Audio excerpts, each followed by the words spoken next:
is there something that you could share, either from your conversations with customers or from your meetings internally with just your AEs? Like, how are you looking at 2023? How should salespeople be adjusting? How should they be thinking? What would you have a lot of sellers and AEs? What should they focus on in next year? I mean, like the economy is going to be rocky for a little bit. It just is what it is. And you may have less inbound. You might be running into budget issues. You might start dealing with longer sales cycles. Like there will be challenges, and there's always challenges in sales, but we're going to go through a challenging period. But like what goes down comes back up, and it will. And when it bounces back, there will probably be even more demand, because that's kind of the cyclical way that things go is, everyone sort of starts buying again, and there's a nice little bump that comes with that.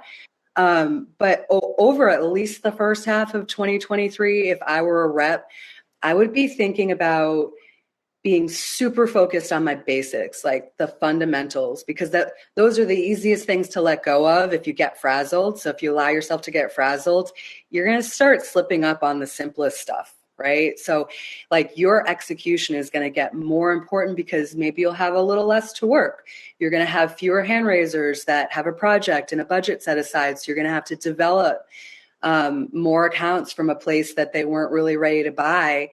And I think of things like doing really, really good research and prep before every call, focusing on your networking, asking for referrals, educating yourself on the industries that you serve. And if you are really focused on doing all those things over the next 6 months or so, you will do better than the group around you.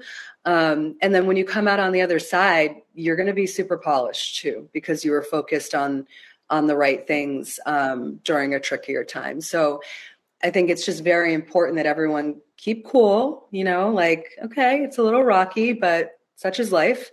And focus on the best practices and on fundamentals and get your practice in. And I think, some people will do very well during this time.